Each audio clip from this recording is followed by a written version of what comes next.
Thank you for that.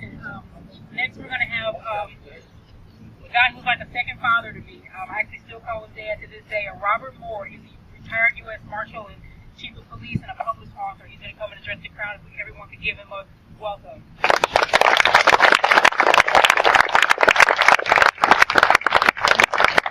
Good morning. Good morning. Can you hear me? Yes. Well, good. I want to do one thing before we start. We've had a terrible week in violence, shooting African-American men and police officers. I'd like to have a moment of silent prayer for all those people that got killed.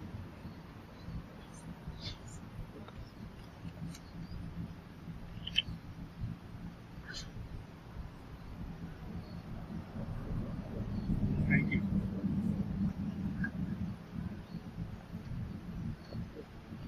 I so often get to speak to crowds, and one of the things that I like to talk about is Sir Isaac Newton's story of being lost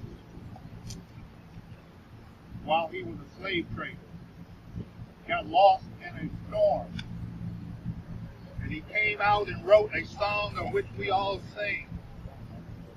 He sang the song, he wrote the song, Amazing Grace. How sweet the sound that saved a wretch like me.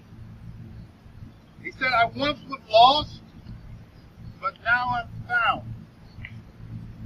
So America is in a storm. We are in a storm. And I believe that we need some grace. We need some grace to help move us through this storm. And it's up to all of us.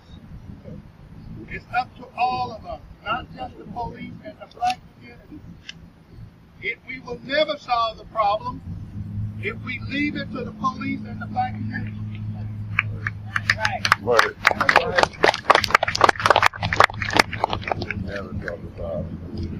I want to give tribute to all the black officers. I'm a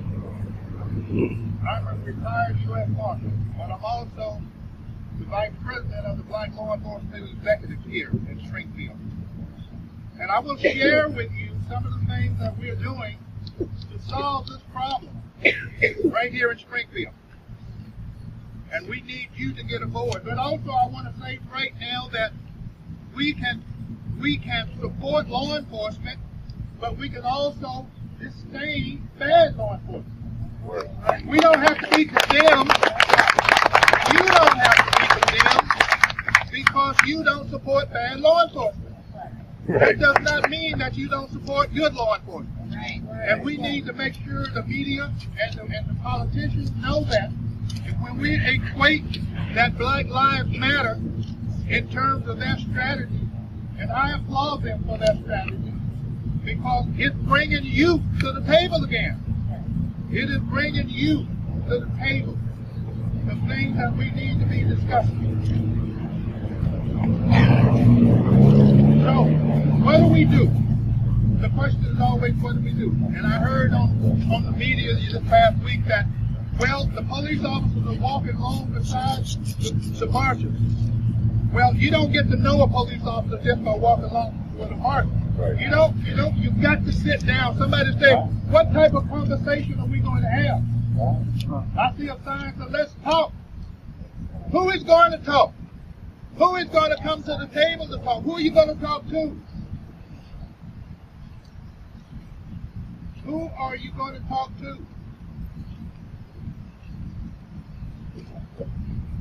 I think I got to talk to them.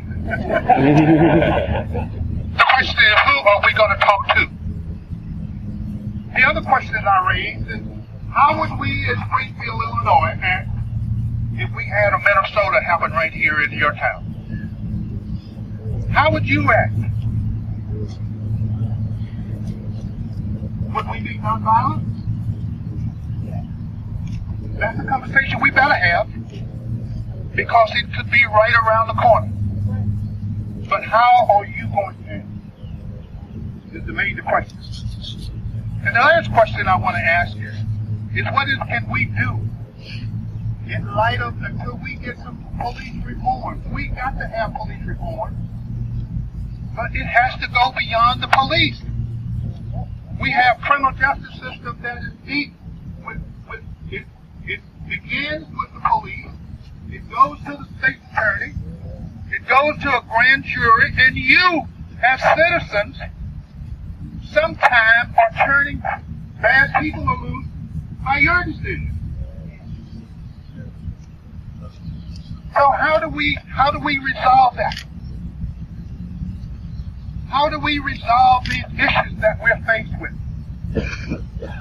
One of the things that we're doing, I believe, I'm a strong advocate of teaching the citizens their rights under the 4th, 5th, and 6th Amendments, and how to act,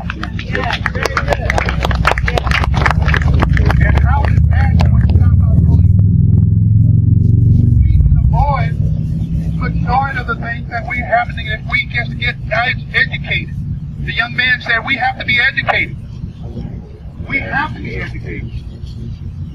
But we need to be cognizant of the law.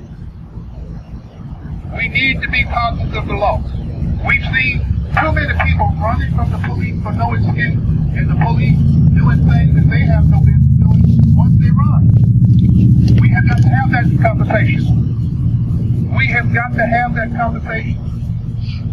So, from a public policy standpoint of view, when you start to talk, you better get the emotions out of it and put it in a public policy position. Public policy position is where you argue your position. I applaud. Okay. I applaud the Black Lives Matter. All lives matter. All lives matter.